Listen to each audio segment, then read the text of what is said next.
invitados, representantes de CEDAPAL, SUNAS, y a todos ustedes, los usuarios, a quienes hemos invitado con la finalidad de generar un espacio de diálogo y un espacio además que promueva la solución de los problemas. Más que una audiencia pública dirigida a promover, digamos, una discusión sobre el tema, lo que nos anima es realizar una jornada en donde podamos analizar qué es lo que está sucediendo con los medidores o con la facturación luego del cambio de medidores, pero esencialmente luego darnos la oportunidad de ver resueltos nuestros problemas. Entonces, el programa consiste en lo siguiente: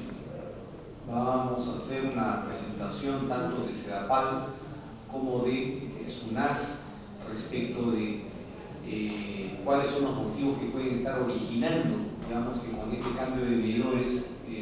muchas personas hayan visto afectada su facturación mensual con facturas del doble o del triple de lo que han venido pagando, y a veces más. Enseguida vamos a ceder la palabra a algunos cuantos de los presentes, pero inmediatamente después nos hemos organizado en unas salas aquí para que CEDAPAL, que ha venido con varios equipos de trabajo, puedan ustedes, digamos, ya de manera personal ver sus casos puntuales. Porque lo que queremos acá son soluciones, o sea, no queremos charlas ni conferencias, sino soluciones a nuestros problemas, y eso es lo que nos anima a ustedes también para mí.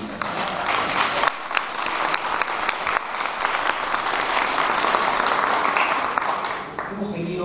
una reunión la semana pasada en la sesión ordinaria de la comisión, donde ya invitamos a SUNAS, CEDAPAL y el INDECOPI, y nos hemos formado una idea global de lo que está sucediendo. Sobre esa idea global, obviamente, la segunda etapa es escucharlos a ustedes respecto de los problemas comunes. Muchos de los temas que ustedes nos han alcanzado, alrededor de 40, ya se los hemos presentado a CEDAPAL. CEDAPAL ya ha venido procesando la información de tal manera que puede resultar ahora más fácil tenerles una respuesta. En algunos casos procederá a la solución, en otros tal vez no, pero lo que nos interesa aquí es que en todo caso todos tengamos claro por qué está sucediendo eso y cuáles son las medidas que debemos tomar. Sin más preámbulo, invitamos a